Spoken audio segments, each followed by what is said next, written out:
ሁላችንም የሆነ ማድረግ የምንፈልገው ማድረግ ያቀተን ነገር የለም።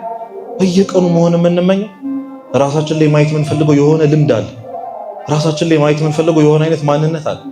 መስታወት ፊት ስንቆም ልናየው የምንፈልገው መልክ አለ። ያቃተን ማለት ነው። ሳንወሻሽ መነጋገር የምንችለው ነገር ሁላችንም ሞትን ተመኝተናት እናውቃለን። በገዛ ፍቃዳችን ወደ ሞት ለመሄድ ተንደርድረን እናውቃለን። አቅቶን ነው፣ ሳንሞክር ቀርተን እኮ አይደለም። በዚህ ብቻ ቢተወን እኮ ጥሩ ነበር።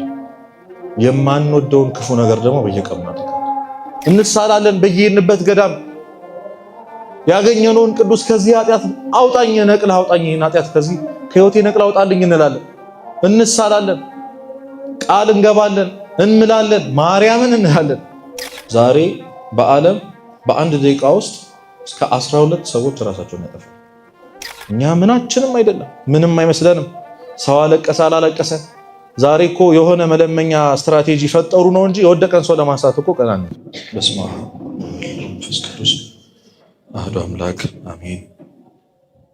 የተከበራችሁ አባቶቼ ዘማሪያን፣ እንዲሁም ሰንበት ተማሪዎች፣ ምዕመናን፣ ወንድሞች፣ እህቶች በወደደን ባፈቀረን በጌታችን በመድኃኒታችን በኢየሱስ ክርስቶስ ሰላምታ ሰላም እላችኋለሁ። እንዴት አመሻችሁ? እንደምን እስከ ሰዓት ድረስ ቆያችሁ? አሜን። አምላካችን የልዑል እግዚአብሔር ስም በእኛ በልጆቹ አንደበት የተመሰገነ ይሁን። እግዚአብሔር እንዲመክረን እንዲያስተምረን የሱ መልካም ፍቃድ ይሆንልን። ከኔ ጋር ትላላችሁ ቀርቦም በሉ እንጂ ቀርቦም ቃሬዛውን ነካ። የሉቃስ ወንጌል ምዕራፍ 7 ቁጥር 14 ላይ እናገኘዋለን። አስቀድሜ ክፍለ ንባቡን በማንበብ ጀምራለሁ። በነገውም ናይን ወደምትባል ወደ አንዲት ከተማ ሄደ። ደቀ መዛሙርቱም ብዙ ሕዝብም ከእርሱ ጋር አብረው ሄዱ። ወደ ከተማይቱም በር በቀረበ ጊዜ እነሆ የሞተ ሰው ተሸክመው አወጡ። እርሱም ለእናቱ አንድ ልጅ ነበረ፣ እርሷም መበለት ነበረች። ብዙም የከተማ ሕዝብ ከእርሷ ጋር አብረው ነበሩ። ጌታም ባያት ጊዜ አዘነላትና አታልቅሺ አላት። ቀርቦም ቃሬዛውን ነካ፣ የተሸከሙትም ቆሙ። አለውም አንተ ጎበዝ እልሃለሁ ተነሳ። የሞተውም ቀና ብሎ ተቀመጠ፣ ሊናገርም ጀመረ። ለእናቱም ሰጣት። ሁሉንም ፍርሃት ያዛቸውና ታላቅ ነቢይ በእኛ መካከል ተነስቷል፣ ደግሞ እግዚአብሔር ሕዝቡን ጎበኘ እያሉ እግዚአብሔርን አመሰገኑ። ስለ ቃሉ አምላካችን ስም የተመሰገነ ይሁን። እንግዲህ ሉቃስ ወንጌል ምዕራፍ 7 አሁን ከማንበቤ በፊት ሌላ የተአምር ስራ የተደረገበት ክርስቶስ ያደረገበት ስራ ክፍል ነው እና ናይን የምትባል ከተማ አለች። ናይን ማለት በዕብራይስጥ ደስ የምትል ደስታ የሞላባት ከተማ ማለት ነው። የምትንቀሳቀሱ ሰዎች ቃለ እግዚአብሔር እስኪያልቅ ድረስ ቁጭ በል። ናይን ማለት ምን ማለት ነው አልኳችሁ? ደስ የምትል ውብ የሆነች ደስታ የሞላባት ከተማ ማለት እና ክርስቶስ ከላይ ሁላችን የምናውቀው በእስራኤል እንደዚህ አይነት ታላቅ እምነት ከቶ አላየውም ያለለትን ያን የመቶ አለቃውን ሎሌው ታሞበት ሽማግሌዎችን ወደ ክርስቶስ ልኮ እንዲፈውስለት ከነገረው በኋላ ክርስቶስ ሲመጣ ከቤቴ ጣሪያ በታች ልትገባ አይገባህም፣ እኔም ወደ አንተ መጣ ዘንድ አይገባኝም። ስለዚህ አንተ ብቻ ቃልን ተናገር። ምን በል? አዎ ብላቴናዬም ይፈወሳል አለው። ክርስቶስ እምነቱን አደነቀለት። እንደዚህ አይነት እምነት በእስራኤል እስካሁን ከቶ አላየውም ብሎ አድንቆለት ልጁን እዛው ብቻ በቃሉ ፈወሰ። ይህን ያደረገው ማን ነው? ክርስቶስ ጌታችን ማለት ነው። እና ያንን አድርጎ ህዝቡን ተገረመ ይላል። ሁሉም አድንቀው በእምነት ተደንቀው ክርስቶስን እየተከተሉ ናይን ወደምትባለው ከተማ ሊገቡ ሲል ከናይን ደግሞ አንዲት መበለት ባል የሌላት ብቻዋን ያሳደገችው አንድ ልጇን ያጣች አንዲት እናት ወጣት ልጇን በቃሬዛ ተሸክመው ከከተማው ለመቅበር ሲወጡ መንገዱ ላይ መውጫው ላይ ይገናኛሉ ከክርስቶስ ጋር። ሁለት በጣም የተደበላለቀ ስሜት ነው። ከናይን የሚወጡት ሰዎች በጣም ያዘኑ ሰዎች ናቸው። አንድ ወጣት የሞተባቸው፣ አንዲት ምንም የሌላት ከልጇ በቀር ምንም የሌላት ሁሉን ነገር ያጣችን እናት ደግፈው ለመቅበር እየወጡ ያሉ ሰዎች ናቸው። ወደ ናይን እየገቡ ያሉት ከክርስቶስ ጋር እየመጡ ያሉት ደግሞ ታላቅ እምነት የተደሰቱ የሆነ ሰው ከሩቅ ሆኖ ልጄን አድንልኝ አንተ ብቻ ቃል ተናገር ይፈወሳል ብሎ በማመኑ የተፈወሰ ታላቅ ደስታ ልባቸው የሞሉ ሁለት የተደበላለቀ ስሜት ያላቸው ሰዎች በአንድ ከተማ መውጫ ላይ ነው የተገናኙት እና ክርስቶስ አያት። አይቶም አዘነላት እና አታልቅሺ አላት። ምን አትበይ? አታልቅሺ አላት። አሁን ምን ማለት ነው አታልቅሺ? ቤተክርስቲያናችን እንኳን አንድ ሰው የሚወደውን ሰው በሞት ካጣ በኋላ የሚፈቀደለት ስንቴ እንዲያዝን ነው? 3 ነው አይደለ? የመጀመሪያው ስጋው ከነፍሱ ምን ሲል ሲለይ፣ ሁለተኛው ደግሞ ከኖረበት ቤት ምን ሲል ሲወጣ፣ የመጨረሻው ግባተ መሬት ሲፈጸምለት ነው አይደል? ይቺ እናት ስንቱን ፕሮሰስ ነው ያለፈችው? ሁለቱን አይደለም? ስለዚህ ልጇን ይዛ ወጣ ገና ልትቀብር ነው። ገና መንገድ ላይ ናት። ገና ሐዘኑ አልወጣላት። እንደዚህ አይነት ሰው እንዴት አታልቅሽ ይባል? ክርስቶስ አታልቅሱ ሲል እንባን የሚያበስበት መሐረብ በእጁ ይዞ ነው። ክርስቶስ እንደ ሰው አይደለም። የማያደርገውን የሚናገር የማያደርገውን ተስፋ የሚቀጥል የማያደርገው የማይገባበት ቦታ ላይ አለው የሚል አባት አይደለም። እንደሚያብስላት ልጇን እንደሚያስነሳላት ስለሚያውቅ አታልቅሺ አላት። ማቴዎስ ወንጌል ምዕራፍ 5 ላይ የሚያዝኑ ብፁዓን ናቸው ይላል። እስኪ የሚያዝኑ በሉ ብፁዓን ናቸው ይጽናናሉና። እዚህ ጋር ክርስቶስ አታልቅሺ ይላል። ቤተክርስቲያን አትዘኑ ከቶ አትዘኑ ትላለች። ታዲያ መጽሐፍ ቅዱስ ለምንድን ነው የሚያዝኑ ብፁዓን ናቸው ያለው ካላችሁኝ፣ የሚገባ ሐዘንና የማይገባ ሐዘን አለ። የሰማችሁኝ ነው? ሁለት አይነት ሐዘን አለ ማለት ነው። የሚገባ ሐዘንና የማይገባ ሐዘን ምንድነው ካላችሁኝ፣ እናት አባት የለኝም እናት አባት ሞቶብኛል ብሎ ማዘን አይገባም። እንደ እናት እንደ አባት ቅድስት ሥላሴ ያሉና፣ ወንድም እህት የሉኝም ዘመድ የለኝም ጓደኛ የለኝም ብቸኛ ነኝ ብሎ ማዘን አይገባም። እንደ እህት እንደ ወንድም ቅዱሳን መላእክት ሰማዕታት ቅዱሳን አሉና፣ ንብረት የለኝም ሀብታም አይደለሁም የማወርሰውም ነገር የለኝም እንዳንል ደግሞ ርስት ጉልት ክርስቶስ ያዘጋጀልን መንግስተ ሰማያት አለች። እንደ ክርስቲያን በዓለማዊ ነገር አጣነው ብለን ባሰብነው በየትኛውም መንገድ ልናዝን አልተፈቀደልንም። ሰው እናት አባት የለኝም ካለ እንደ እናት እንደ አባት ያሳደገው ማን አለ? ስሙን አታውቁት? ማን አለ? እግዚአብሔር አለ። የለኝም ማለት አንችልም። አጣው ማለት አንችልም። ሰው ብቸኛ ነኝ ማለት አይችልም። ሰው በህይወቱ ብቻውን ሆኖ አያውቅም። ማን ስላለ? ትላንትም ዛሬም ነገም ለዘላለም የሚኖር እግዚአብሔር ስላለ፣ ያንን ማየት ግን የኛ ድርሻ። ንብረት የለኝም ድሃ ነኝ ከሰው በታች ነኝ ብለን ማዘን ደግሞ አንችልም። ታላቋ ንብረት የሆነችው ልንወርሳት ይኸው የምንጋደልላት የሁሉ የምንሆንላት ማን አለች? መንግስተ ሰማያት ተቀምጣለች። እና እኛ የብቸኝነት ስሜት ሲሰማን፣ ጠቢዮታችንነት ስሜት ሲሰማን፣ ሰው አብሮን እንደሌለ የሚደግፈን ሰው እንደሌለ ሲሰማን ማሰብ ያለብን እግዚአብሔር ነው። ምሳሌ ልስጣችሁ። ለምሳሌ በጣም የምትወዱት ሁላችንም በህይወታችን የሆነ ቫልዩ የምንሰጠው ሰው አለ አይደል? ለሞት ድረስ የምንዘጋጅለት የምንሄድለት ሰው አለ። ሁሉን ነገር አብረኑ ልናሳልፍ ዝግጁ የሆነው ሰው አለ። ያ ሰው ከሌላ ሰው ጋር ቁጭ ብሎ እኔ እኮ ማንም የለኝም ብቸኛ ነኝ እኮ እያለ ሲያወራ ብትሰሙት አይከፋል? እናንተ አይከፋችሁ መሰለኝ። ይከፋችኋል? አይከፋችሁ እንዴ? እኔስ ያስብላል አይደል? እግዚአብሔር ልክ እንደዛ ነው። በተለይ ደግሞ የዚህ ዘመን ትልቁ ፈተና የብቸኝነት ስሜት፣ ትልቁ ልብ የሚሰብረው ስሜት። ያንን ግን እግዚአብሔርን አለማየታችን ነው። እሱን አለማወቃችን ነው። እሱ ሁልጊዜ አብሮን እንዳለ አለማወቃችን ነው። ይሄ የማይገባው ሐዘን ነው። የሚገባው ሐዘን ታዲያ ምንድነው ካላችሁኝ፣ የመጀመሪያው ነገር የራስን ኃጢአት እያሰቡ ማዘን። የማንን ኃጢአት? እኛ እኮ የራሳችን ኃጢአት አያሳስበን። አሁን እንደው ከቤት ስንወጣ እዚህ ስንመጣ ከአባታችን ከእናታችን ወይ ከምንወደው ሰው ጋር ብንጣላ እንደው ፊታችን ትንሽ ኩምሽሽ ይላል አይደል? ቀናችን ይበላሻል። ምን ነው ምን ሆነ ነው ስንባል እንዲህ እኮ ከቤተሰብ ጋር ተጋጭቼ ዛሬ እንላለን። ታዲያ ዛሬ የሳቀን የዋል ነው ከእግዚአብሔር ጋር ሰላም ሆነን ነው? ለኛ ምንም ማለት አይደለም። እግዚአብሔር አዘነብን አላዘነብን፣ ኃጢአት ሰራን አልሰራን እንኳን ልናዝን አይደለም ፊታችን አይጨማደድም። ምንም ነገር እንዳልተፈጠረ ነው የምንኖረው። ጠዋት ወተን ታጥበን ቁርሳችንን በልተን ውለን ስቀን ተጫውተን ገብተን እንተኛለን። ያዘነብን እግዚአብሔር እያለ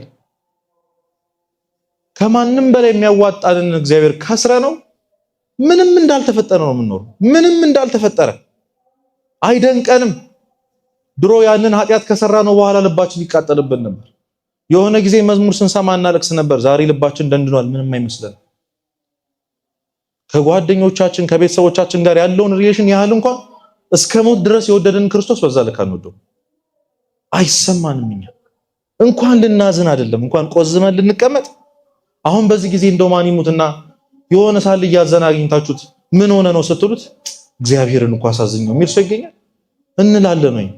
ይነበባሉ የፊታችን ላይ ኑሯችን ላይ የሆነ ነገር እንደጎደለ ይሰማናል እግዚአብሔርን በማሳዘናችን? በፍጹም።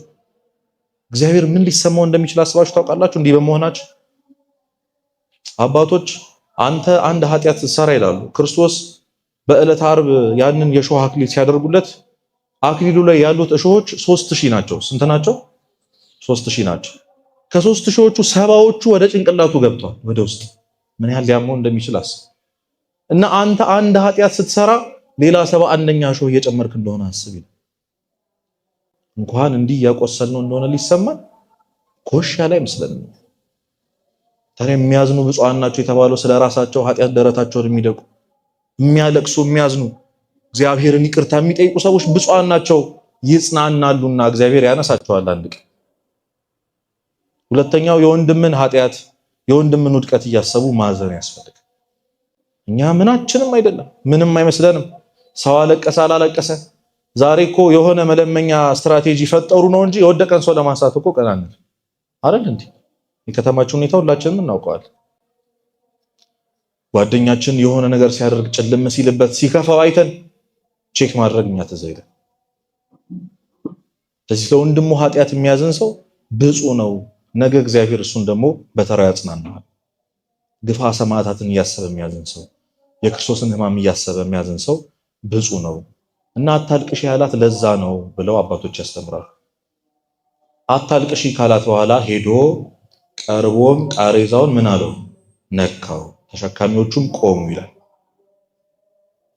በሚኖረን ትንሽ ደቂቃ የምንነጋገረው ዛሬ ሁላችንም እየተፈተንን ስላለንበት ስለ ተስፋ መቁረጥ። ዛሬ ብዙ ሰው እያሳጣን ያለው ሁላችን እየፈተነን ያለው ነገሮች በጣም ተደራርበውብን እንዲህ ሆኖ ከመኖርማ መሞት ይሻላል እያስባለን ስላለው ተስፋ መቁረጥ ብዙዎችን አተናል። ዛሬ በዓለም በአንድ ደቂቃ ውስጥ እስከ 12 ሰዎች ራሳቸውን ያጠፋሉ። እኔና እናንተ እዚህ ቁጭ ብለን ብዙዎች ጨለማ ውስጥ ቁጭ ብለን ብዙዎች ቼክ የሚያደርጋቸው አጥተው ዲፕሬሽን ውስጥ ገብተው ማንም አይወደኝም። የኛ ሀገር ህዝብ ደግሞ ምን ይላል? ስትኖር ማንንም ካልጠቀምክ ስትሞት ማንንም እንዲህ ስለምንላቸው ደግሞ እናቴን ላሳርፍ የሚል ሰው አለ። እግዚአብሔርን ላሳርፍ ለምን እበድለዋለሁ በየቀኑ? ይሄ ኑሮ ነው እንዲህ ብለን ሳንወሻሽ መነጋገር የምንችለው ነገር ሁላችንም ሞትን ተመኝተናት እናውቃለን። በገዛ ፍቃዳችን ወደ ሞት ለመሄድ ተንደርድረን እናውቃለን። እግዚአብሔር አውጥቶን ያንን ቀን አሳልፎን እንደው አስታክሶን ነው እንዲህ ቁጭ ያልነው ሁላችንም አስበናት እናውቃለን። ራስን ማጥፋት ያላሰበ ሰው የለም። ኢዮብ 12 ጊዜ መሞትን ተመኝቷል። እየሰማችሁ ነው? እኛ ታጋሽነቱን ነው አይደል የምናውቀው? 12 ጊዜ ጻፍ ቅዱስን ብታነቡ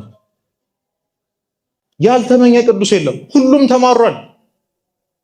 እግዚአብሔር አድርሶን ነው እንጂ ዛሬ ይህንን ቃል ለመስማት ስላበቃል እውነት ስሙ የተመሰገነ ይሁን። ተገብቶን እኮ አይደለም። የሆነ የሚያስቀጥል የህይወት ትርጉም እኮ ኖሮን እኮ አይደለም። እንደዛ ሆኖ አይደለም። እና እነዚህ ቃሬዛውን ያን ወጣቱን የሚመስለው የኛን ነፍስ ነው። ተስፋ የቆረጠችውን በጨለማ ያለችውን የኛን ነፍስ ናይን ከምትባለው ደስ ከምትምለው ከተማ ከህይወታችን ይዞ እየወጡ ያሉት 4 ተሸካሚ ናቸው። ስንት አልኳችሁ? አሁን ስጠይቃችሁ ማትመልሱ ሰዎች ስሙኝ። አባቶች አንድ ሰው ሲጠይቅ የማይመልሰው ከ3 ምክንያት ነው ይላሉ። ከስንት አልኳችሁ? አሁን ከስንት አልኳችሁ ስላችሁ ያልመለሳችሁ ሰዎች ስሙኝ በደንብ አድርጋችሁ። የመጀመሪያው ካለማወቅ ነው ይላሉ። ካለማወቅ ያው ካላወቅ ነው ልንመልስ አንችልም። አታውቁም እንዳላችሁ ደግሞ ያልኩትን ነው ድገሙ እያልኩ ያሉት። ስለዚህ ሁለቱ ምክንያት ላይ ራሳችሁ ፈልጉ። ሁለተኛው ደግሞ ከኩራት ነው ይላል። የቃሊቲ ሰፈር ልጆች እንግዲህ ስለናንተ ብዙ ሰምቻለሁ። ትንሽ ኩራት ካላችሁ። ሶስተኛው ደግሞ ከንቀት ነው ይላል። አሁን እንደው ይሄ ፈላ ሲናገር ልመልስለት ብላችሁ ከሆነ ከህይወታችን ይዞ እየወጡ ያሉት 4 ተሸካሚ ናቸው። ስንት አልኳችሁ? እና እነዚህ ተሸካሚዎች 4 ናቸው። ሰውን ወደ ተስፋ መቁረጥ የሚመሩት በተለይ ወጣቱን እኛን አጠር ያለ ደቂቃ ስላለን ቶሎ ለመናገር እሞክራለሁ። የመጀመሪያው ነገር ከኔ ጋር ናችኋል። የመጀመሪያው ክፉ ልማድ፣ ክፉ ኃጢአት። ቅድም ወንድማችን ዘማሪ ዲያቆን ዮሴፍ ሲዘምር ነበር። ከኔ ጋር ትላላችሁ። ሮሜ 7:19 ላይ እስኪ የምወደውን በሉ በጎ ነገር አላደርግም። የማልወደውን ክፉ ነገር ግን አደርጋለሁ። ለዚህ ለኃጢአት ከተሰጠ ሰውነት ማን ያድነኛል? አለ ቅዱስ ጳውሎስ። ሁላችንም የሆነ ማድረግ የምንፈልገው ማድረግ ያቀተን ነገር የለም። በየቀኑ መሆን የምንመኘው ራሳችን ላይ ማየት የምንፈልገው የሆነ ልምድ አለ። ራሳችን ላይ ማየት የምንፈልገው የሆነ አይነት ማንነት አለ። መስታወት ፊት ስንቆም ልናየው የምንፈልገው መልክ አለ። ያቃተን ማለት ነው። ማድረግ የምንፈልገው በየቀኑ መሆን የምንፈልገው እናትና አባቶቻችን ማኩራት፣ ካሉበት ነገር ማውጣት እንፈልጋለን። ኑሮን ማሸነፍ እንፈልጋለን። ጎበዝ ተማሪ፣ ጎበዝ ሰው፣ ጥሩ ቢዝነስ የሚመራ ሰው መሆን እንፈልጋለን። ከሰዎች ጋር ጥሩ ሪሌሽን ያለው ሰው መሆን እንፈልጋለን። ግን አልቻልንም። ደግሞ ወደ እግዚአብሔር ዞር እንላለን። ንስሐ መግባት፣ ስጋው ደም መቀበል፣ ከምንም ነገር በላይ የጸሎት ሰው መሆን እንፈልጋለን። ብቻ መሆን የምንፈልገው ማድረግ የምንፈልገው የሆነ ልምድ አለ።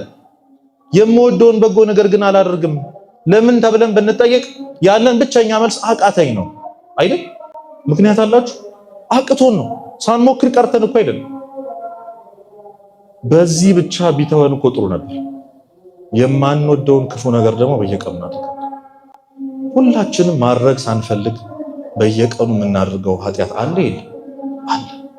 የተፈተንበት ደግሞ አንድ እኮ ስፔሲፊክሊ አንድ ኃጢአት ከዛሬ ጀምሮ አላደርገውም ይሄው ከዚህ በኋላ እርሜን ብለን ነገ ተመልሰን እንገኝበት ሳናቀው እግራችን ሄዶ የሚገኝበት ቦታ አለ። እንሳላለን በየሄድንበት ገዳም ያገኘነውን ቅዱስ ከዚህ ኃጢአት አውጣኝ፣ ነቅል አውጣኝ፣ ይሄን ኃጢአት ከዚህ ከህይወቴ ነቅል አውጣልኝ እንላለን። እንሳላለን፣ ቃል እንገባለን፣ እንምላለን፣ ማርያምን እንላለን። ትንሽ ብንገፋ ነው ተሳክቶልን ንስሐ እንገባለን። ከሳምንት ከሁለት ሳምንት በኋላ ራሳችንን እናገኘዋለን። ምርር ያደረገን ማለት ነው። አንዳንድ ጊዜ እኔ ስንት ነኝ እያስባለ ራስን የሚያስጠይቅ የሆነው እኔነቴ ይሄን ኃጢአት ማድረግ አይፈልግም። ራሴው ደግሞ ሄጄ ኃጢአቱን አድርገዋል። አድርገን ስንጨርስ ደግሞ ልባችን ይቃጠልብናል። አንፈልግም እኮ ለምንድን ነው የምታደርገው ቢባል መልሳችን ወደን አይደለም። አረ ወድጄ እኮ አይደለም። ሱስ የሆነብን መቼ እንደገባንበት ማናውቀው ልንወጣበት በየቀኑ የምንፈልግ ግን መውጣት ያቃተን አስሮ ያስቀመጠን ተስፋ ያስቆረጠን እግዚአብሔር ከዚህ በኋላ ምን ብሎ ነው ልጄ የሚለኝ ያስባለን። እንዲህ ሆኖ ከመኖርማ መሞት ይሻላል ያስባለን ኃጢአት አለ። ይሄ የመጀመሪያው የሰውን ነፍስ እየመራ ደስ ከምትለዋ ህይወት አውጥቶ ወደ ገደል የሚከተው ክፉ ልማድ ነው። ያለን አማራጭ መታገል ነው። መታገልና መታገል ብቻ፣ እግዚአብሔርን ተስፋ ማድረግ ብቻ። እግዚአብሔር አንድ ቀን በፈቃዱ ከዚህ ኃጢአት ነፃ ያወጣኛል፣ አንድ ቀን የእግዚአብሔር ሰው ሆናለሁ፣ አንድ ቀን ማድረግ የማልፈልገውን ነገር ሳላደርግ እኖራለሁ። አንዳንዴ እኮ ደስ ይለናል ኃጢአቱን ሳናደርግ ያደርንበት ቀን ደስ ይለናል፣ ብናከብረው ደስ ይለናል። ደግሞ እንቆጥራለን፣ ሳምንት ይሆነናል፣ 2 ሳምንት ይሆነናል። ደስ ብሎን ሳንጨርስ ደግሞ እንወድቃለን። በጣም ከፍ ካልን በኋላ ስንወድቅ ድጋሚ መነሳት ደግሞ ይከብደናል። አሁን ብዙዎቻችን ለምንድን ነው ንስሐ ማትገቡት? ስጋው ደግሞ ለምንድን ነው ማትቀበሉ ለሚለው ጥያቄ መልሳችን ምክንያታችን ይሄን በተደጋጋሚ የምሰራውን ኃጢአት ንስሐ ከገባው በኋላ ብሰራውስ አይደል? ድጋሚ በወድቅስ የጌታዬን ስጋና ደም ተቀብዬ በወድቅስ ድጋሚ። ይሄን ጥያቄ አንድ ወጣት ሄዶ ለአቡነ ሽኖዳ ጠይቋቸው ነበር። አባቴ እኔ መረረኝ አላቸው። ተሰቃየሁ፣ እነሳለሁ፣ እወድቃለሁ። አሁን ሰለቸኝ። መነሳትን ሳስብ እንደምወድቅ አውቀዋለሁ። ለምን እለፋለሁ ታዲያ? ጸሎት መጀመር ሳስብ እንደማቋርጠው አውቀዋለሁ። ጾሙን ስጀምረው እንደማቋርጥ አውቀዋለሁ። ዘፈን ትቻለሁ ብዬ ከስልኬ ከደለትኩ በኋላ መዝሙር ከጫንኩ በኋላ የሆነ ጊዜ እንደምመለስበት አውቀዋለሁ። ብዙ ሺህ ጊዜ ሞክሬያለሁ። አሁን ሰለቸኝ። ምን ይሉኛል እንግዲህ ልጄ፣ እኔም ሰጥ መፍትሄ የለኝም፣ ግን እንደው የተናገርካትን አረፍተ ነገር ላስተካክል። እሱ ምንድነው ሲል የነበረው? እነሳለሁ ከዛ ወድቃለሁ አይደል? ቅደም ተከተሉ ሲታከል ምንም ነው። ወድቃለሁ ከዛስ መጨረሻውን እነሳለሁ አድርገው። እየሰማችሁ ነው? እስኪ ብንወድቅም በሉ። አይ ሁላችሁም በሉ እንጂ እነሳለሁ። በወድቅም እነሳለሁ። እግዚአብሔር አንድ ቀን ያነሳኛል።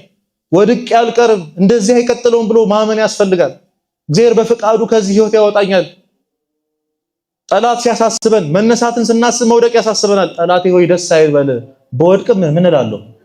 ይህንን ማመን ያስፈልጋል። እመኑኝ ወጣቶች፣ አንድ ቀን ደህና ሰው እንሆናለን። እየሰማችሁ ነው? እንሆናለን። እግዚአብሔርን መታመን ነው። እግዚአብሔርን ማመን ነው። አንኳኩ ይከፈትላችኋል፣ ጠይቁ ይሰጣችኋል ያለ እግዚአብሔር አይነሳንም። እኛ ግን በየቀኑ እንፈልግ፣ በየቀኑ እንለምነው፣ እናልቅስ። በተለይ ደግሞ ንስሐ እንግባ፣ ስጋው ደግሞ እንቀበል። ስጋዬን የበላ ደሜን የጠጣ እኔ በሱ እኖራለሁ እሱ ደግሞ በእኔ ውስጥ ይኖራል አለ ክርስቶስ። ኃይል ይሆነናል። ከስጋችን ጋር የሚዋሃደው የሱ ስጋ፣ ከደማችን ጋር የሚዋሃደው የሱ ደም ይህን ኃጢአት ድል እንድንነሳ ኃይል ይሆናል። ስለዚህ እንዳታስቡ፣ ንስሐ መግባት ማለት ደግሞ ኃጢአት ላለመስራት የምናደርገው ነገር አይደለም። ከዚህ በፊት ለነበረው ኃጢአታችን የምንታጠብበት ሳሙና እንጂ። ከናንተ መሃል ማን ነው መቆሸሽ አይቀርም ብሎ ሻወር ከመውሰድ ወደ ኋላ ያለ አለ? አለ አላችሁ ወይ? እሑድ ብቆሽሽ እሑድ እታጠባለሁ። ንስሐ እንደዛ ነው። ብወድቅ እነሳለሁ ብሎ ማሰብ ያስፈልጋል። ብቆሽሽም እነጻለሁ እታጠባለሁ ብሎ ያስፈልጋል። ይሄን ማመን ያስፈልጋል። ስለዚህ ይሄን ክፉ ልማድ ያሸነፈ ሰው፣ ከዚህ የወጣ ሰው ይሄን ተስፋ መቁረጥ ያልፈዋል። ሁላችንም ከዚህ ክፉ ልማድ እግዚአብሔር ያላቀይ። ሁለተኛው ራስን መጥላት ነው። ብዙዎቻችን ለራሳችን ጥሩ አመለካከት የለም። ደግሞ ትትና ይመስለናል። እኔ እኮ እንደዚህ አይነት ሰው ነኝ፣ እኔ እኮ እንደዚህ አይነት ሰው ነኝ ማለት እኔ ለምንም መሆን ሰው አይደለሁም። አረ እንዲያል ምንለው እኔ እንደው መቼ ነው ሰው መሆን ነው ምንለው? መቼ ነው እናት አባቴ የሚደሰቱብኝ? እንደው እግዚአብሔር የሚኮራብኝ መቼ ነው? አየኔ ነገር ነው። ቅዱስ ዮሐንስ አፈወርቅ ሰይጣን ኃጢአትህን ውድቀትህን እያሳሰበ ራስን እንድጠላ የሚያደርገህ ንስሐ እንድትገባ አይደለም፣ ተስፋ ሊያስቆርጥ ነው ይላል። በየትኛውም መንገድ ራስን መጥላት ትትና ሊሆን አይችልም፣ ጽድቅ ሊሆን አይችልም። ምክንያቱም አንድ ክርስቲያን እግዚአብሔር የወደደውን ነገር የመውደድ ግዴታ አለበት። እየሰማችሁ ነው? እግዚአብሔር ደግሞ ማንን ነው የሚወደው? ለምን ትጣላላችሁ ታዲያ? አንተ እኮ የእግዚአብሔር ልጅ ነህ። እግዚአብሔር እኮ ንጉስ ነው። የንጉስ ልጅ ደግሞ ልዑል ነው። የንጉስ ልጅ ደግሞ ልዕልት ናት። በኃጢአት ወደክ ማለት የእግዚአብሔር ልጅነትን አታህል ማለት አይደለም። እስቲ ማን ይሙት ከናንተ መሃል የአንገቱ ወርቅ ተበጥሶ ጭቃ ውስጥ ቢወድቅ አይ ቆሸሸ ብሎ ጥሎት የሚሄዳል አለ ወይ? የለም። አጥቦ ያነሳዋል፣ ከነ ጭቃው ብድግ ያደርጋል። በየትኛውም መንገድ ራሳችሁ እንዳጠሉ፣ ለምንም ነገር ባትሆኑ፣ በምንም ነገር ባይሳካላችሁ፣ ቤተሰብ ቢያማርብን፣ ወንድምቶቻችን ቢጣሉን፣ አባታችን ግን ይወደናል። ዮሴፍ ተዛ ይላችሁ 11ዱም ወንድሞች ይጠሉት ነበር። 11ዱም እስኪ ያስቡት፣ በገዛ ቤት ውስጥ ያሉት ሙሉ ቤተሰቦቻችሁ ሲጠሏችሁ፣ ሲያገላችሁ የሚሰማችሁ ሚል እሱ ግን ምንም አይመስለውም ነበር። ለምን ነው ታውቃላችሁ?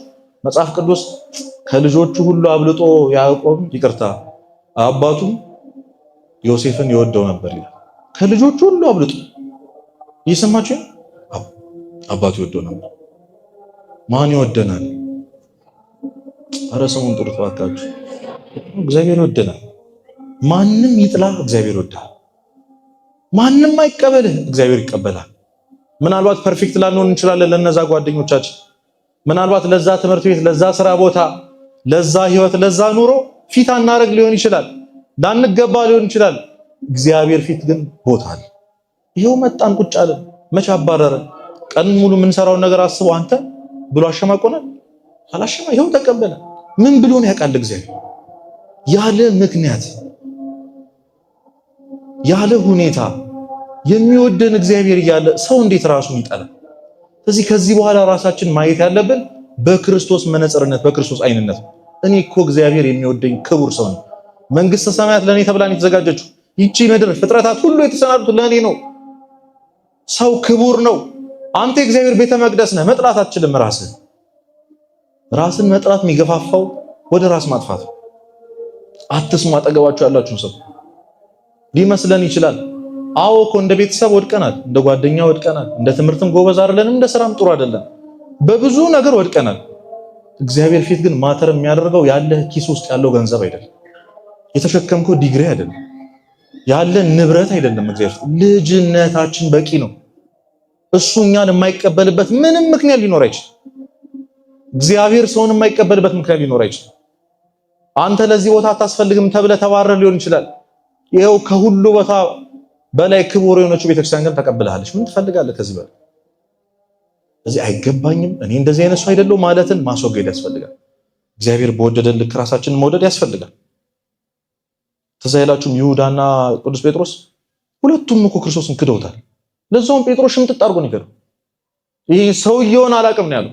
አንተ ያው የእግዚአብሔር ልጅ ነህ ያለው ቅዱስ ጴጥሮስ ሰውየውን አላውቀውም አለ። 3 ጊዜ ክዶታል። 3 ጊዜ በአይኑ ንስሐ ሰጠው። ክርስቶስ ልክ 3ኛውን ሲክደው ልክ ዶሮ ከጮኸ በኋላ አይን ላይን ተጋጠሙ ክርስቶስና ጴጥሮስ። ያኔ ልቡ ተሰበረ፣ አምርሮ አለቀሰ። እኛ እኮ ስለማናውቀው ነው እንጂ ታሪኩን እኮ ከዚህ በኋላ አሳ ላጠምድ እሄዳለሁ ብሎ እኮ ሄዶ ነበር። እስኪ ከዚህ በኋላ በሉ አሳ ላጠምድ ዶሮ አሳ አጥማጅ ነበር። 3 ዓመት እኮ የተወን ሙያ እኮ ነው። ክርስቶስ ከአሳ ማጥመድ ሰውን እንድታጠምድ አደርግሃለሁ ብሎ ያወጣው ጴጥሮስ ተስፋ ቆርጦ አሳ ማጥመድ ጀምሮ ነበር። ያኔ ጠራው፣ አየው፣ እየሮጠ መጣ። ምን አለው? ጴጥሮስ ሆይ ትወደኛለህ ወይ? ጌታ ሆይ እንደምወድህ አንተ ምን ትላለህ? ታውቃለህ። ወድጄ እንዳልበደልኩ አንተ ታውቃለህ በሉት። ጠልቼ እንዳልሆነ አንተ ታውቃለህ። እንዳይመስላችሁ እግዚአብሔርን ጠልተነው እኮ አይደለም፣ ስጋ አሸንፎን ነው። ኃጢአት እኮ በርትታብን ነው። እንዳይመስላችሁ ከእግዚአብሔር ጋር የተጣላን እሱ የጠላን እኛ የጠላነው እንዳይመስላችሁ። እሱም ይጠይቀናል፣ ልጄ ትወጂኛለሽ ወይ ትወደኛለህ ይላል። ያን የሚመጣይ መንገር ነው። አንተ ታውቃለህ ፍቅሬን ተሸንፌ ወድቄ ፍርሃቴ እንጂ እኔ አስቤበት እንዳላረኩት ታውቃለህ። ስለዚህ እሱ ስለሚወደን ማንም ቢጠላን እኛ ጋር ማተር አይነቅም። እኛም ራሳችን መጥራት አያስፈልግም። 3ኛው ይህን ቃል ይዛ ተሸካሚ ነገን መፍራት ነው፣ ጭንቀት። ሁላችንም የምንጨነቅበት አሁን እንዴት ነው መሆነው? እንዴት ነው ይህን ጊዜ የማልፈው? እሺ ይህን ቤት ኪራይ እንዴት ነው የምከፍለው? ገሌ እንዴት ነው ማስታመመው? ቤተሰቦቼ እንዴት ነው የምጦረው? አይደል? ገና ያልመጣ ነገር ያልመጣ 5 ዓመት ያልመጣ 10 ዓመት ያስጨንቃል። ይሄ ኑሮ እንዴት ነው የሚታለፈውሽ? በዚህ አካሄድ ወዴት ነው የሚሄደው? ቁጭ ብለ እንደዚህ ነው የምኖረው፣ እንደዚህ ነው የሚቀጥለው። የአብዛኞቻችን ጭንቀት ይሄ እንደዚህ ነው ወይ ህይወት የሚገፋው? ስለምትበሉት ስለምትጠጡና ስለምትለብሱት ነገር ምን አትበሉ። ይሄን ያለው ክርስቶስ ነው። ቃል ገብቶልናል እንደሚያበላ እንደሚያጠጣ። ለምን ትጨነቃላችሁ? የነገን እግዚአብሔር ያውቃል። ትዝ አይላችሁም? አብርሃም ያንን ተራራ ይስሐቅን ለመሰዋት ሲወጣ ይስሐቅ አያውቅም ነበር እንደሚሰዋ። የሚሰዋበትን እንጨት ተሸክሞ እየወጣ ግራ ገባው። አባቴ ሆይ እሳቱና እንጨቱ ይሄው አለ፣ የመስዋዕቱ በግ ግን ወዴት ነው አለ። በጉ ማን ነው? ይስሐቅ ራሱ። ግን ጠየቀው። እንዴት ሊያስደነግጥ እንደሚችል አስቡት። አብርሃም ብዙ ታሟ እንደዚህ ደረጃ ለመድረስ ና ለእግዚአብሔር መስዋዕት እንሰዋ ብሎት የገዛ ልጁ ላይ ቢላ ሊያነሳ ነበር መንገዱን የጀመረው። ይስሐቅ ይሄን ከባድ ጥያቄ ጠየቀው። አብርሃም እንዳልታውቃላችሁ የመስዋዕቱን በግ እግዚአብሔር ያዘጋጃል። ማን ያዘጋጃል? እስኪ እግዚአብሔር ያውቃል በሉ። አዎ ከዚህ በኋላ ጭንቅላታችን ላይ እንዴት ልትሆን ነው? እንዴት ልትሆኝ ነው? ይሄን ጊዜ እንዴት ልታልፈው ነው? ይሄን ነገር እንዴት ልከፍለው ነው? እሺ እንዴት ልንሆን ነው? ምንድነው መጨረሻው ሲለን ማን ያውቃል? ይሄ አፍ የሚያስይዝ መልስ። ሰዎች እንኳን ቢጠይቋችሁ እግዚአብሔር ያውቃል። ፈጥሮኝ የለ ያበላኛል፣ ፈጥሮኝ የለ ያጠጣኛል። ደግሞ ያለፈውን ማሰብ ያስፈልጋል። ትዝ አይላችሁም? ያን አናልፍም አያልፍም ብለን ያሰብነው ለሊት እግዚአብሔር እንዴት እንዳሳለፈ ልትክዱ ነው? እግዚአብሔር አላሳለፈላችሁ? አዎ እንዴት ነው የምከፍለው ብለን በሆነ ተአምር ከፍለን አናቅ? እንዴት ነው ማልፈው? እንዴት ነው ይሄን ጉድጓድ መዘለው ብለን አላዘለለን? አላሳልፈልን? አሳልፎናል። ሴጣን እኮ አለው ቅዱስ እንጦንስን፣ እንጦንስ ሆይ አሁን ብርቱ ነህ፣ ነገ ግን ትደክማለህ፣ ያኔ ማን ሊያግዝ ነው አለው። ወዳጄ ዛሬ ያለው እግዚአብሔር እኮ ነገም አለ አለ። የለም ነገ? አዎ ዛሬን ያሳልፈን። ይኸው ዛሬ በልተን ጠጥተን ቁጭ ብለናል። የነገን እግዚአብሔር ያውቃል።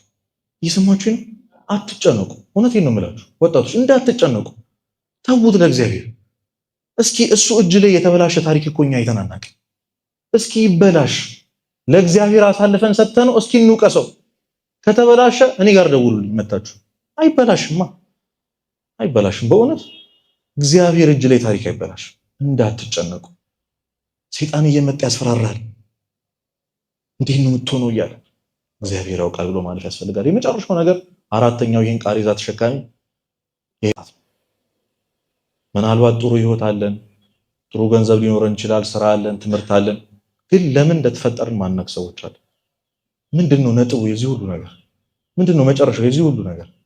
ለምንድን ነው የተፈጠርኩት? እግዚአብሔር ወደዚህ ምድር ለምንድን ነው ያመጣኝ? የምኖርበትን ዓላማ አላውቅም። ብዙዎቻችን እኮ ታተርን፣ የሆነ ባዶነት ይሰማናል እኮ። ተማሪ እያለን ስመረቅ ነው ማርፈው አለን፣ ተመረቅን። በቃ ስራ ሲይዝ ነው አለን፣ ይኸው ያዝን። አይ ሳገባ ነው አለን፣ አገባን። በቃ ስወልድ ነው አለን፣ ወለድን። አሁን ምንድን ነው የምትጠብቁት? እሺ መኪና ነው፣ መኪናውንም ይዘን አይተናል። ቤት ነው፣ እሱንም ይዘህ ታየዋለህ። ኦግስጢን ምን ይላል መሰላችሁ? እግዚአብሔር የሰው ልጆችን ሲፈጥር አንድ ክፍት ቦታ አስቀምጦ ነው የፈጠረው። ያንን ክፍት ቦታ ያንን ጉድጓድ ከራሱ ከእግዚአብሔር ውጪ ማንም ሊሞላ አይችልም። እመነኝ፣ የሆነ የጎደለ ነገር እንዳለ ይሰማል። ስትይዘው ይሄን አልነበር እንዴ ስጠብቅ የነበረው በህይወት ዘመን ሁሉ ትላለህ። ግራ ይገባል። ሁላችንም የሆነ የጎደለን ነገር እንዳለ እናስባለን። የጎደለን ደግሞ የሆነ ነገር ነው ብለን እናስባለን። እሱ አይደለም። እመኑኝ፣ የጎደለን ራሱ እግዚአብሔር ጌታ የሚፈለግ አምላክ። እስኪ እንጠይቀው፣ ለምንድን ነው የፈጠርከኝ? እኔ በሰው ልጆች ህይወት ውስጥ ዓላማ አለኝ ብሏል እግዚአብሔር። ምንድነው ዓላማ በእኔ ውስጥ? ዝም ብዬ የሆነ ቦታ ላይ ተወልጄ አድጌ በቃ ይሄን አድርጌ ልሞት ነው? መጨረሻው ይሄ ነው ብላችሁ ጠይቁት። እግዚአብሔር ያሳየናል። በጸሎት እግዚአብሔርን መጨቅጨቅ ያስፈልጋል። እግዚአብሔር ይግለጥልኝ፣ አንተ ሴት ነው ያለኸው፣ ያን በውስጤ ያለውን ክፍት ቦታ መቼ ነው የምትሞላልኝ ብለን እግዚአብሔርን እንፈልገው፣ መጸለይ።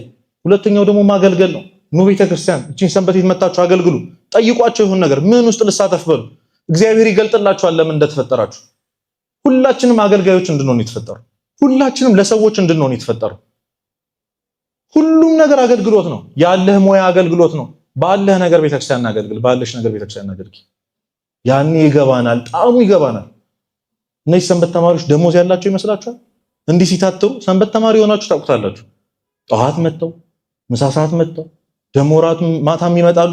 ከቤተሰብ ጋር ይጋጫሉ። እዚህ ጋር ትምህርት ጎደል ይባላል። ምን ይመስላችኋል? የሆነ ፍቅር አለ፣ የሆነ የሚያነሳሳ ነገር አለ። የቤተክርስቲያን አገልጋይ ተስፋ ቆርጦ ራሱን የማያጠፋው ለምን ይመስላችኋል? ነገ የሚያገለግላት ቤተክርስቲያን አለች። ስለዚህ ከእንደዚህ አይነት ሞት ከሚሸት ህይወት መውጣት ከፈለጋችሁ ኑ ቤተክርስቲያን መታችሁ አገልግሉ። የመጨረሻውና ወሳኙ ነገር ንስሐና ስጋው ደግሞ ጨርሻለሁ። እመኑኝ፣ መቼም ሰው አንሆንም። ስስተካከል እቆርባለሁ ካላችሁ በጣም ይቅርታ፣ መቼም አትስተካከሉ። እየሰማችሁ ምን ነው ዝም አላችሁ? አልደበራችሁም ማለት አትስተካከሉም። በቃ እውነቱን ስነግራችሁ ማለት ቅዱስ ዮሐንስ አፈወርቅ ቤተክርስቲያን ሐኪም ቤት ናት ይላል። እስኪ አንድ ሰው ታሞ ና ታከም ሲባል ቆይ ያኔ መሰል ሐኪም ቤት ውስጥ እንዴት በሽተኛኝ እሄዳለሁ ሲሻለኝ እሄዳለሁ ይባላል? እዚህ ሰፈር ይባላል መሰለኝ። ተሽሎን ምን መጣባት ቤተክርስቲያን የለች። አይገባኝም ልትሉኝ ትችላላችሁ። እኔ ኃጢአተኛ ነኝ ትላላችሁ። ክርስቶስ እኔ የመጣሁት ለኃጢአተኞች ነው አለ። እሺ አሁን ለምን ሮም አትመጡት? የመጨረሻ ጥያቄ ጨርሻለሁ። ኃጢአተኛ ነኝ ለዛ ነው ቤተክርስቲያን ማንመጣው። በጣም ኃጢአቴን እኮ ስለማታውቀው ነው መምህር እንደሆነ ካላችሁ ንስሐ እኮ ማልገባው ወደ አባቶቼ ማልቀርበው እኮ በጣም በቃ የሚያሳዝን ኃጢአት አለብኝ አላችሁ። እኔ ደግሞ መጽሐፍ ቅዱሱን አውጥቼ እኔ የመጣሁት ለኃጢአተኞች ነው አለ እግዚአብሔር። ሻውን ለምን ሮም አትመጡት? ምንድነው ምክንያታችን? ሄደን አለቀ ማለት እኮ። አያሳስባችሁ? መቼ ነው የምትሞቱት? ምዕመናን መቼ ነው የምትሞቱት? ግን አኗኗራችን በጣም እንደሚያክሰው የዛሬ 5 ዓመት 10 ዓመት ምናምን ብለን ፕላን እናደርጋለን። አይ ቀጣዩ እሁድ ምናምን እንላለን። ቀጥራችሁት ነው መላከ ሞትን አትምጣ ብላችሁት ነው። አያስፈራችሁም? አባቶች እኮ ሲኦል መግባት የማይፈልጉት የሚያቃጥል ነገር ስለሆነ እኮ አይደለም፣ ሲኦል ውስጥ እግዚአብሔር ስለሌለ ነው። እየሰማችሁ ነው? እግዚአብሔር የሌለበት ቦታ ደግሞ ሴፍ አይደለም ማለት። ስለዚህ ሞት ሳይቀድመን እንቅደሙ። ለራሳችን ህይወት በስጋም በነፍስም ጥሩ ህይወት መኖር የምንፈልግ ከሆነ ስለዚህ እነዚህን አራቱን ምክንያቶች ይዘን ክርስቶስ ጋር መቅረብ ያስፈልጋል። ዳሩ ላይ ክርስቶስ ይደርሳል። እዛች ጨለማ ክፍል ውስጥ እዛ ማንም ሳይሰማ ያለቀስንባት ክፍል ውስጥ እግዚአብሔር ይደርስልናል። ሊወጡ ሲል አይደለ ክርስቶስ የከተማ መውጫ ላይ ደረሰው። ቀርቦም ቃሬዛውን ምን አለው? ነካው። ተሸካሚዎቹም ቆሙ። እልሃለሁ አንተ ጎበዝ ተነሳ ብሎ ያን የሞተውን ሰው አስነሳውና ለእናቲቱ ሰጣት። ሲወጡ የነበሩት ሰዎች ተመለሱ። ስለዚህ መመለስ ከፈለግን ቀርቦ ቃሬዛውን ወደሚነካ ወደ ክርስቶስ እኛው ራሳችን መሄድ ያስፈልገናል። የየትኛውም አጋጣሚ ተስፋ መቁረጥ አደራችሁን ራስን ማጥፋት የተባለውን ነገር ውልብ እንዳይልባችሁ። እንዲህ ሆኖ ኖሮ መሞት ይሻላል፣ እግዚአብሔር ምን እንደሚያመጣ ስለማናውቅ። ስለዚህ ከነዚህ ከአራቱ ነገሮች እግዚአብሔር እውነት ነፃ ያውጣል። ቤት ውስጥ ያሉትን፣ እዚህ ያልመጡትን፣ ይሄን ያልሰሙትን፣ እውነት በጨለማ ውስጥ ያሉትን፣ ከፍቷቸው ደብሯቸው አዝነው ቁጭ ያሉትን ወጣት ወንድምና እህቶቻችን እግዚአብሔር ይጠብቅልን። ወስብሐት ለእግዚአብሔር።